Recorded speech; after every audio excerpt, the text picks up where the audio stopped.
Hey, did you miss me? Well, you're a bit late, Aki. I'm going to be a bit honest. It would have been nicer if you'd come in a minute ago, and I wouldn't have just made a fool of myself by trying to plead innocence again. Aki pokes her head into the room and flashes me a teasing grin. I'm not sure how to answer that. You could say yes. Yes, but that would be admitting defeat. And where's the detective? Nicely dodged. Out! He said he had to call someone. Yeah, I'm sure he did. Cone's hotline. Aki tosses herself casually onto one of the stools and spins around. Where's my brother? He went off to the clock tower with Aaron. Why? Because someone has died and it's some sort of secret war. It's probably something like that, isn't it? Her voice tenses up. Said the chiming sounded funny. He seemed really bothered by it, so I told him to check it out. No big deal. It was probably nothing, but... Nothing? Uh-oh. We're getting fast-paced music, everyone. We're going to start running towards the clock tower.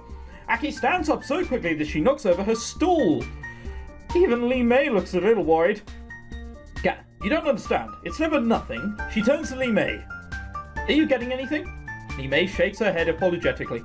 It is too far away. I cannot make anything out. Should we just, like, jog 50 meters in that general direction? You can try again, because that way we won't have to run as far.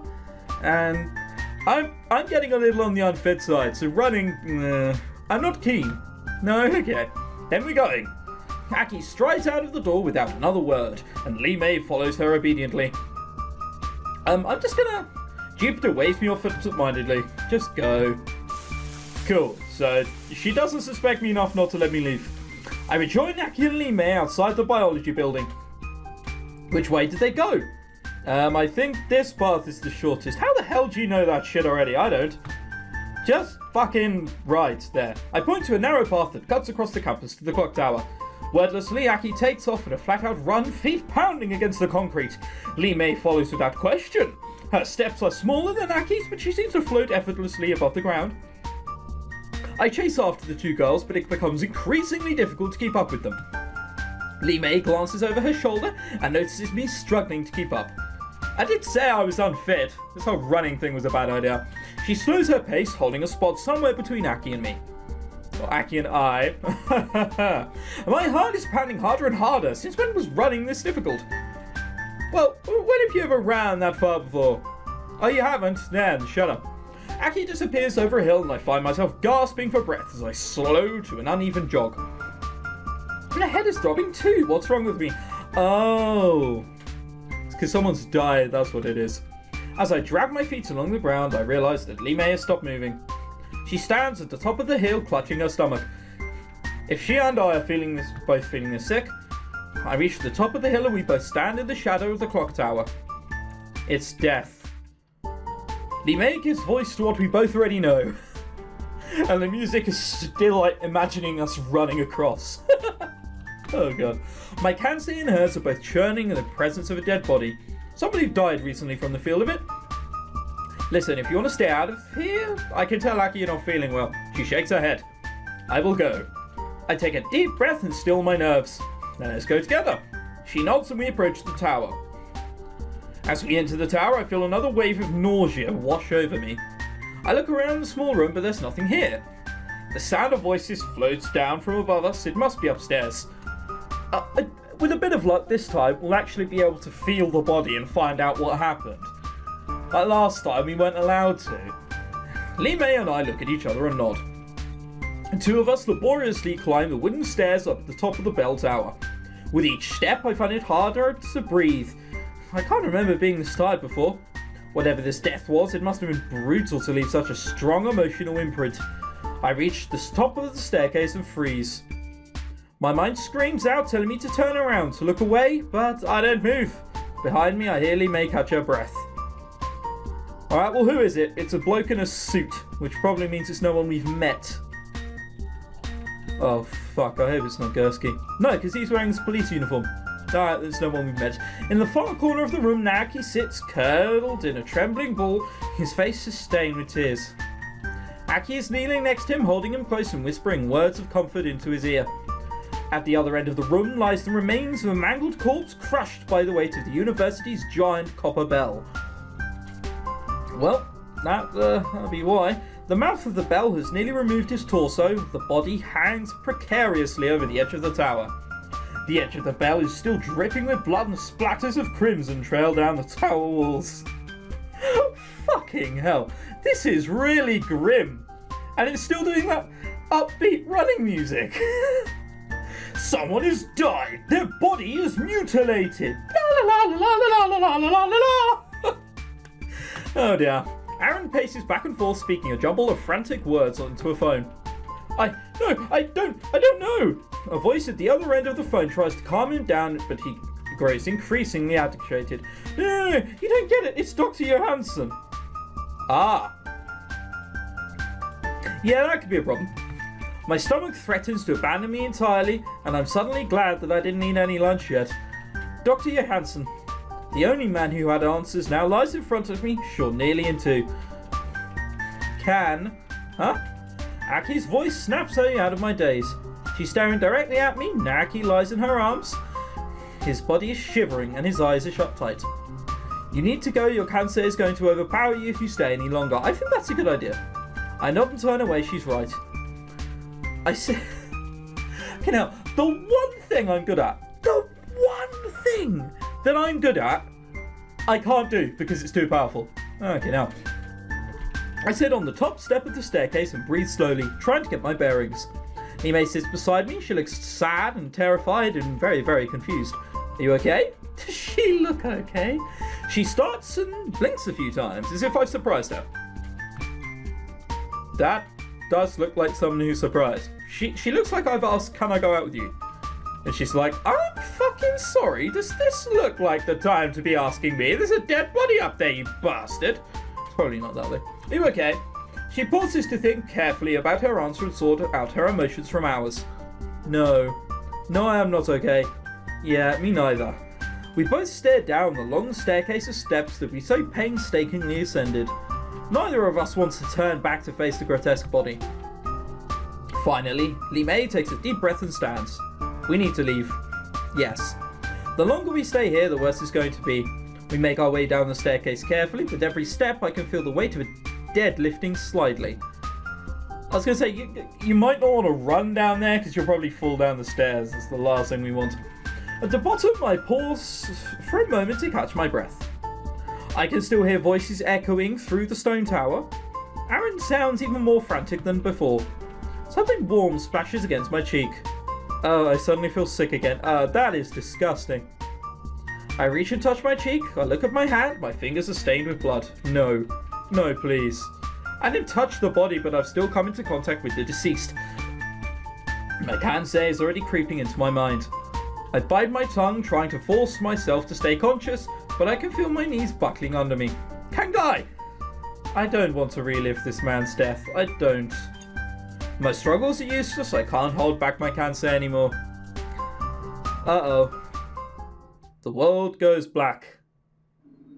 The music goes silent. We're not jogging away anymore. I brace myself for the pounding that this man received, but it doesn't come. Instead, every part of my body screams with pain. I instinctively tighten my jaw and my jaw complies. Wait, since when was I able to control my actions during these visions? There's something wet in my throat. I try to cough it up. In the distance, I can hear the faint echo of someone coughing. Is that me? I hear frenzied voices. Who's talking? Slowly, I turn my head and force my eyes open. Aki is kneeling on the ground in front of me, staring at me with horror. She instinctively turns Aki's head away from me and rests his face on his shoulder. Aaron stands nearby, open-mouthed. His phone slips from his hand and lands into the stone floor with a dim clatter. I can hear it, but it sounds so distant. How shit do I look? I turn my head slowly. Where's the body? I don't see it anywhere. As I look around the room, realization sinks in. Ah. I'm not Kangai, am I? This is going to be painful. I can't see it because I am the corpse. I try to speak, but my throat is filled with blood. Little more than the sound of choked bubbling escapes from my lips. Aki looks like she's saying something, but my vision is starting to blur. Before I can do anything else, the world around me fades away. I see faces now, people I don't recognize, voices I don't know. There's a weight on my chest. I'm sinking further and further, and the weight keeps pushing harder. Bright colours fill my vision and my body feels like it's on fire. Everything feels like it's spinning faster and faster. I scream, but I don't hear anything. Finally, the world turns back. My body aches. So does my head. I open my eyes slowly and find myself back in the sleep study room. And that creepy music is still there? Okay, not as creepy. It's creepy-ish, kind of like interrogating. So... Alright, well at least I still aren't him. I take a moment to inspect it more carefully. Look at yourself first. How much blood is there around? It's modestly decorated, but the colours appear carefully selected to be as uninteresting as possible. I'm lying in a bed. The mattress is equally bland, not terribly comfortable, not terribly uncomfortable. All in all, I've never seen a room quite so neutral. So, we meet again. Kangai! I turn my head to see Lee May sitting in a chair beside my bed. Hey, what happened? Oh, thank God for that. I was hoping I hadn't got some sort of convenient bout of amnesia or something. I can't stand it when games do that. You passed out. Aki leans against the wall at the far end of the room. Her arms are crossed, her expression remains casual. Don't say any more, someone might be listening. That is a very, very useful kansei, isn't it? Why do I have to be able to relive the dead guy? Oh, I'm in pain. Oh my God, I've revived for a little bit and I'm freaking everyone the fuck out. Oh, by the way, I can speak telepathically. Ha ha ha! Fucker! That's such a shitty... Ah, well, whatever. Her eyes briefly flick towards the mirror and set into the wall. Right. I hope Jupiter and her team aren't observing me right now. That would be all kinds of creepy. I give Aki a small nod and turn my head to face the ceiling again. Where's, Kizuki? Well, I'm glad you remembered his name. I don't. He's sleeping in the dorm. Is he okay? No, he isn't. He's overwhelmed and sick. Sorry? Jesus, I'm sorry. I turn my head back and forth to inspect the bland room. So, what am I doing here? Resting. Aaron's in his bed. Kizuki's in the other one. We figured you'd like a proper place to rest other than the floor. Thanks. Aki allows a thin smile to crack across her face. Thankfully, May, she's the one who did most of the heavy lifting. She sounds terse. Is there something I'm missing? What are you talking about? I mean, are you mad at me or something? Aki's expression tightens. You let my brother go off on his own. You let him experience that horror. We all experienced it. What the hell? That's not my fault. You should beat him up and toughen him up. No, that's a terrible idea. But not make him so shy.